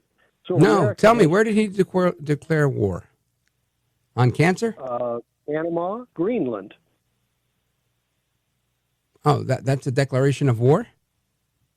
You don't think? He says we're. I don't think. You know why? Because if it would have been a declaration of war, the president of Greenland or prime minister or whoever their head of state is would be the first one tweeting, or their foreign minister, and somebody would be like, "Hey, we're up in arms. We can't believe this. We're going to assume that this is a threat of war, and we're going to get our military ready. And the first person we're going to draft is David in San Francisco." But that didn't happen, did it? And you didn't volunteer yet, did you? The only thing I'm volunteering for is to meet you outside. Yeah, so you're going to play Lord Haw Haw, right? You know who Lord Haw Haw was? No, but why don't you answer the question? How do you get a declaration of war out of that? He said, we are going to take Panama. He said, we are going He to said we take already Greenland. have Panama. No, we don't. And as a That's what he matter of fact, said. if you know I'm telling you what he said. Move on to Greenland. You're going to do better there. Go ahead. No. First of all, Panama was a 100-year lease. I don't care what you're saying, sir. I'm telling you what he said in the speech. I have a transcript and I have the audio clips.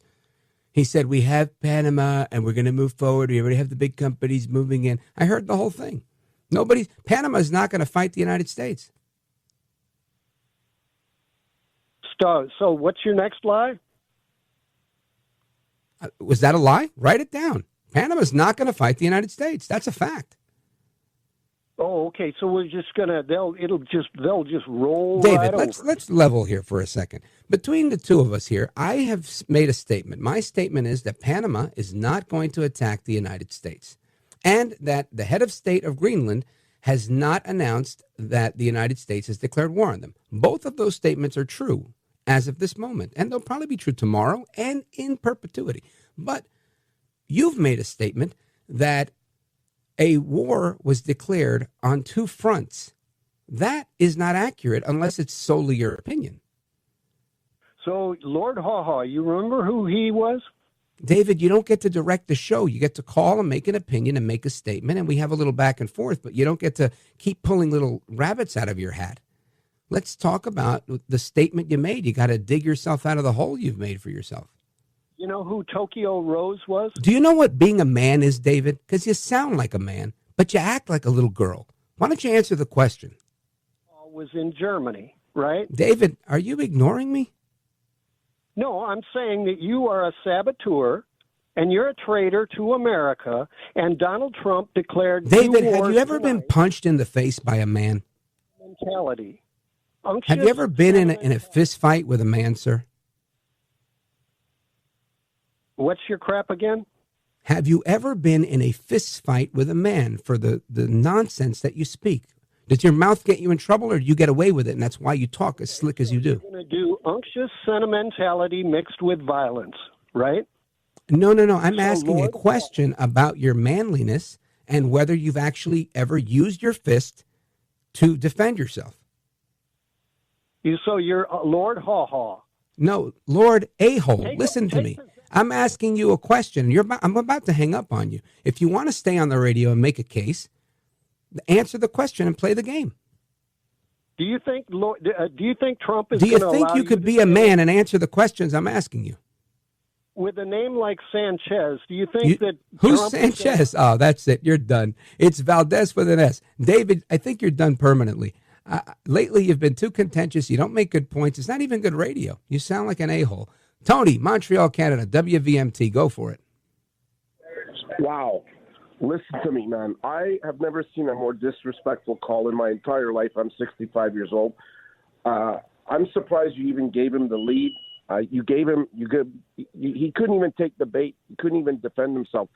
If you ask me, Tony Cirello, if I ever had a fight, I can tell you I had multiple fights from the time I was in grade 1 all the way till I played junior hockey, and I was a 15-year-old playing against men that were 20-year-olds. And you know what? I could tell because you speak respectfully to people.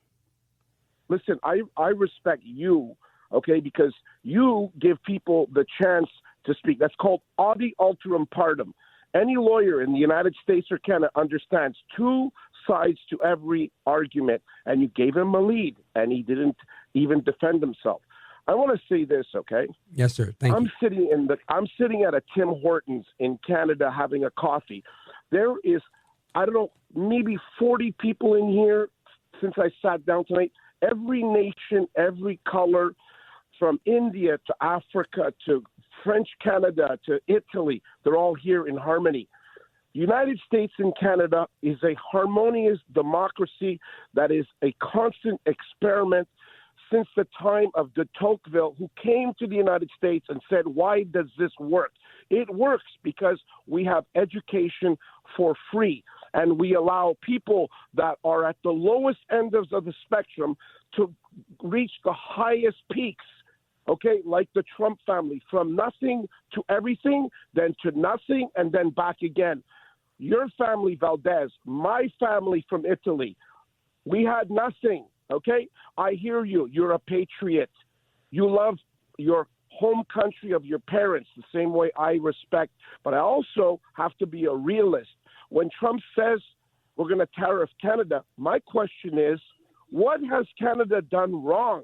Why did we not agree to this long ago? Why do we not have a military in this country that could defend our entire country, which is one of the largest countries in the world, second largest landmass in the world, one of the probably richest countries in natural resources in the world? Why do not we have a military, Rich, that can defend our borders? Not because we have fentanyl, because it's normal to defend your borders.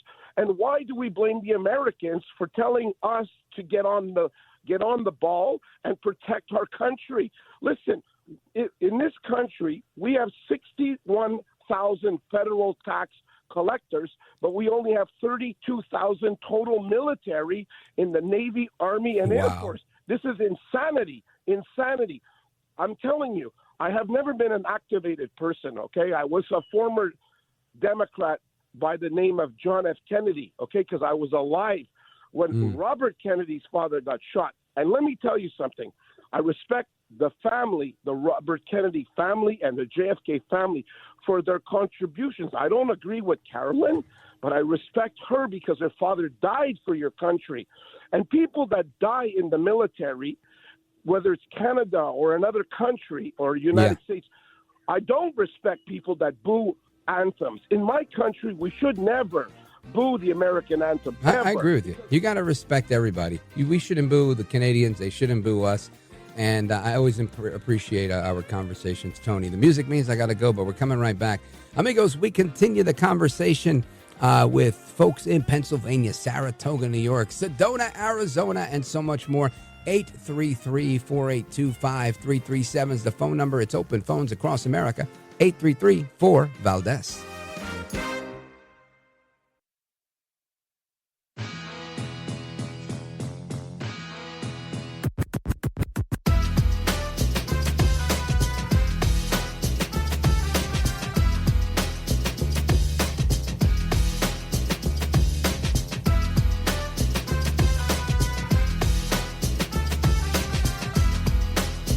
Call now, 833-4-VALDEZ. That's 833-482-5337. 833-4-VALDEZ. That's Valdez with an S. Small business optimism saw its single largest one-month gain ever recorded, a 41-point jump.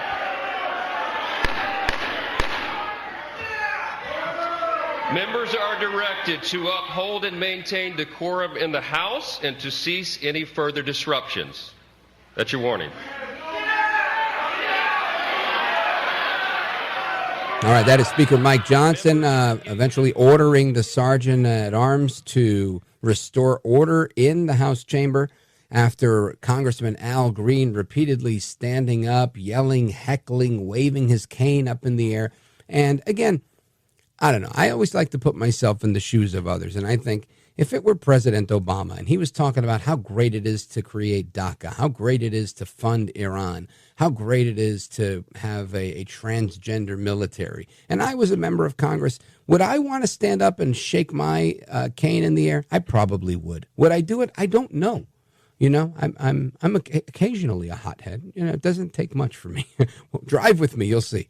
So I don't know. I don't know the answer to that. But I will say this. He did it, and he was asked to leave. And I want to get your reaction to everything that's going on tonight. Our phone number, 833-4-VALDEZ. Let me see. Where do we go? I want to go to Brody, Pittsburgh, Pennsylvania, KDKA. Then we're going to Arizona, then to New York, and back across the country again. Go for it, Brody. I'm not, you remember Wayne's World? I'm not worthy, sir. I'm not worthy. We're not worthy. Yes, and you know what? ask me the same question. Have I ever defended myself? Yes, of course I have. And you know what's really weird about Dave? And we'll get right on. Because But you're another one. he's You speak useless. respectfully. You know, people that have been in a fight, you talk to people the right way because you know somebody might punch you in the face, and you want to avoid that. And if you ask me a question, he just kept, you know what, I'm not wasting my time with people like that. I just want to know about the disruption. I know that, it got heated in the past with also, Marjorie Taylor Greene and everything, but I mean, I've never seen anything. They had to throw him out of the gallery. And is he the one actually saying that he's going to impeach Trump? Is that right? How many times is this? Is this like 9 or 10? I mean, how many times? It's like, I don't know. I know he's tried it before, and not even his friends like him, right? He can't even get it out of committee, so it doesn't seem to have much gravitas. Listen, I get it. I mean, I occasionally engage in the ad hominem, and I got to say, I think Al Green is mainly upset. He's the same age as Trump. He's got a cane. He looks terrible, and Trump looks like $1 million. He's losing weight. He's looking more trim. Kicking butt 6 weeks in. Look at the speech he's given. So I think Al Green is just jealous, honestly, that he's like, how's this guy doing so well? And he just wants to keep screaming and screaming and screaming, maybe to give some fuel to Jasmine Crockett tomorrow so they could come out and make some racially motivated statements about how bad Trump is. He kicked out a black congressman, this and that, failing to mention, and the media's already doing it, Al Green ejected from House meeting or whatever. Instead of putting Al Green disrupts president, warned by speaker, eventually removed. This is just how the media works, and this is what they do, Brody.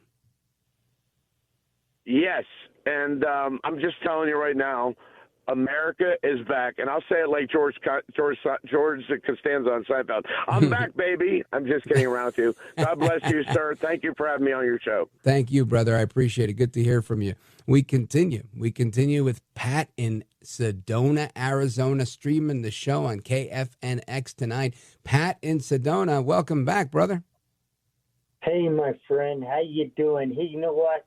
You're a class act when it comes to people that just have no common sense. You're very respectful, and you are a gentleman and a scholar. And I can tell you getting a little hot under the collar, but you know what? You hold yourself. Oh, you do a good job. Well, I try. Brendan Carr, the FCC commissioner, is listening, so I got to be careful. Yeah, I tell you, that gentleman that disrupted, I feel sorry for him because he refuses to listen to the people of our country. He refuses to listen to what it makes all the sense in the world. Get boys out of girls' sports. Man, that's a no-brainer. I mean, tie up our borders, keep the illegals from coming in, or we just want to know who's coming in. There you go. Let's not keep people out, but let's know who's coming in. And they're not doing that. And Trump is. It was embarrassing when he was talking about that poor girl that was murdered. It was from my state of Arizona. They showed our congressman, that astronaut guy. I can't remember his name. Oh, yeah, Mark Kelly. Mark Kelly is an embarrassment to the people of Arizona. He is a total embarrassment. And I'll tell you what, the Democrats, like my dad would say, all they did was sit on their hands. They didn't want to do anything. They didn't want to get up. I mean, there were some things you could cheer on. That young man that became a Secret Service agent, survived brain cancer. And anybody could have gotten up and cheered that on. I really thought that was the dumbest thing I've seen. How do you sit here and throw these political bombs at Trump and the Republicans? They're a bunch of racists. They're this and they're that. And then when they're acknowledging a black kid that survived cancer, and it didn't matter to me that he was black. It could have been any little kid. He was a little kid that survived cancer. And the dad's holding him up in the air, and they decide to stay seated. And I thought that was classless. It was really bad, Pat. I know. It's just, that guy was from Texas, too. The little kid was from Texas, and that was his representative that had to be escorted out. I don't know if a speech from a president on this State of the Union has ever been disrupted as bad as that before. But it shows you the childlike mentality of some of our representatives, and they don't understand how important it is right now that we work together. And I don't know if we ever can, and that's sad. And there's some people out there that are making sure this doesn't happen. And Pelosi's one of them. Chuck Schumer's another of them. The Turtle's going. Oh, I'm glad to see him. Oh, my gosh. Praise God. Yes. The Turtle McConnell is gone, you see. Yeah, I can't wait for him to be gone, honestly. And I hope Daniel Cameron, the former lieutenant governor over there, I hope he's the next man up. But, you know, something you said I think is interesting, and I want to make a comment on it, Pat, is this idea that we can't all get along. We don't have to get all along all the time, but we also don't always have to be at war with one another. And there was a time where there were certain things that both parties agreed on. And usually they were things like America, national security, just common things. And I believe we're going to get there because we're literally there. We just haven't arrived, right? If that makes any sense. The American people, I'm going to dare say, there are people like me that like Trump's style, that were fans of Trump, watching The Apprentice. My kids and I, we watched American Idol. We watched The Apprentice. There was like one other show that we watched together as a family. But there weren't many family shows, and that was one of them, right? So he was a household name for us. But there's, I think, a lot of people that voted for Trump this time around, and they're like, look, I didn't like Trump. I didn't vote for him last time, but I voted for him this time because I think he's the best option. These people are insane, right? So that means the Democrats are pushing their own constituency to vote for Republicans. And I know that because I live in a big blue state, and I know a lot of people that have disliked me for many years, and they come to me now, and they're like, yeah, I guess, you had it right, right? And they're like forced to come and reach across the aisle, so to speak. And the reason that's happening is because their party is abandoning them. These are people that liked John F. Kennedy and may have been a little bit more liberal. These are people that liked Bill Clinton and might have become more progressive. But they're not Bernie Sanders. They're not AOC. They're not Jasmine Crockett. They're not Al Green. And they don't do this. And they're not Al Sharpton either.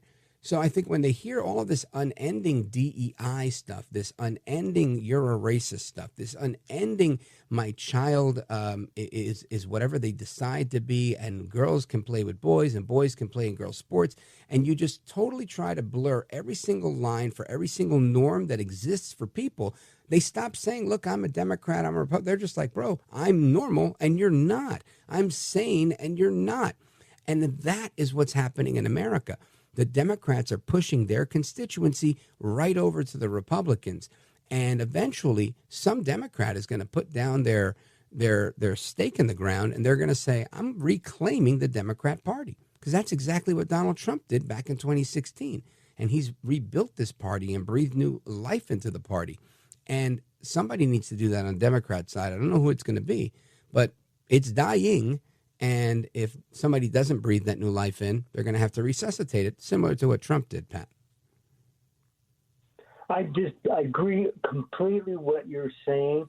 I believe that the Democrats I have friends that are Democrats. They're good, conscible people. And a lot of them, to the point, voted for Trump because they believe that their party, you said exactly, left them behind.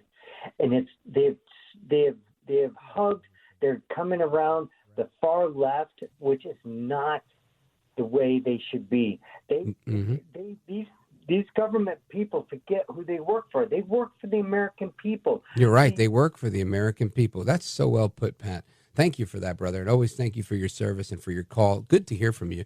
Folks, we're going to take a pause right here. We're going to come right back with your calls and more. Don't go anywhere. This is America at Night with Rich Valdez. Call now, 833-4-VALDEZ. That's 833-482-5337. 833-4-VALDEZ. That's Valdez with an S.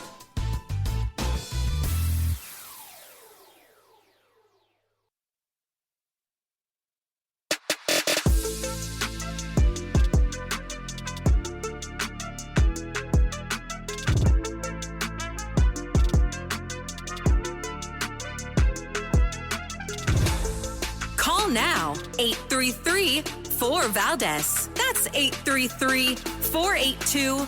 5337 833 4Valdez. That's Valdez with an S. Joe Biden especially let the price of eggs get out of control. The egg price is out of control. And we're working hard to get it back down. Secretary, do a good job on that. You inherited a total mess from the previous administration. Do a good job.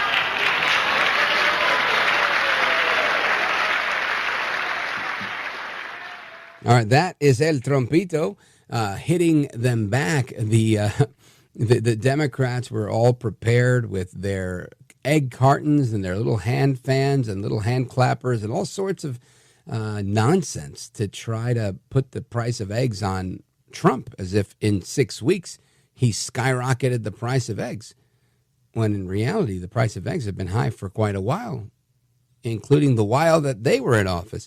Anyway, I thought it was really good for him to pull those punches tonight, or not pull those punches, and take those shots, because that needed to be done and it needed to be said. Anyway, folks, getting your calls and thoughts and reactions on everything that's going on tonight. 833-482-5337 is the phone number, 833-4Valdez. And I want to go to the phones. My part of town, a little further north, New York, Albany area, WGDJ. Jane, go right ahead. Hey, Rich. First of all, I think that was the greatest speech that I have ever heard. Now, I grew up in a Democratic family in Miami. My daddy took me off to the side. He did not let them control him. He said, Pinky was my nickname. He said, never. He said the left is about control, and that's what they will always be about. They care nothing about using their heart, standing up for common sense, kindness, intelligence. They want to be in control, and when they're not, they're like a bunch of little spoiled brats. And they proved that tonight. He said, use your brain, your heart, and your ability to think for yourself and look at what's right. And I think Trump proved every bit of that tonight. I was so proud of him. And it's my daddy made me promise when I went out into the world. He said, Pinky, never go left. Go to the right, where people actually have hearts and brains. And what a wise man. He was an awesome human being. He was. And what excellent advice. Yep.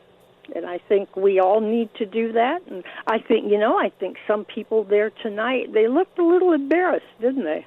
My goodness. They certainly did. Not Al Green, though. Al Green was happy to walk out of there, Jane, with his head held high and his cane held even higher. But I think there were some amongst the Democrats, interspersed amongst them, were some people that were like, man, I can't believe I'm hitched to this wagon, and I don't like these guys. And it's tough for them because, some of them are going to lose. I saw Megyn Kelly earlier today torching all of the blue state members of the Senate that did not vote for the no men and girls sports bill that went to the Senate, and it was shameful. I mean, this is one of those things they all should have been on board with. And because of the politics of their state, I get, the political implication of things. It's Congress. But I also understand the political implication of you saying, I'm not going to vote for such a benign bill, right? I mean, there's no harm. What is the percentage of people that, if you believe it's harming someone that is transgender, what is the percentage of these people that you believe are going to be harmed versus the percentage of people that won't? And if you make that utilitarian argument, I think it's clear your constituents are going to be overwhelmingly supportive of you doing what's right for the actual natural born girls not being, beaten unfairly by a boy with more lung capacity, more physicality, because of their musculature, and that type of thing. So I don't know. I was just, it's a sad day. You're right, Jane. There was a lot of people that were embarrassed, and in my opinion, that should be embarrassed. Jane in Saratoga, New York, thank you so much for your call. Amigos, we come back to wrap everything up in the speed round. Some more thoughts from me. And don't go anywhere. This is America at Night with Rich Valdez.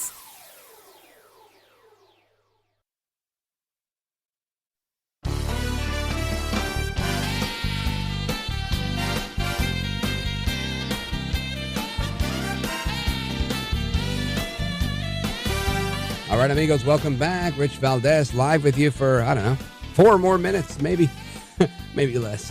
And I want to go to John. He's calling us from New York, East Hampton, New York, WJJF, amazing station. John, go for it quickly. Hello, Rich. I want to direct your attention to Newfoundland as a place for our strategic defense against Russia. There are abandoned or strategic air command air bases up there that can be updated to take our planes. They could take the B-52s and the other bombers and the fighter jets for protection for those planes. I'm all for it. I'm just wondering, will Trudeau and the rest of those guys up there, they're pretty mad at us right now. I don't know if they're going to play ball, John. Well, we could at least make an attempt.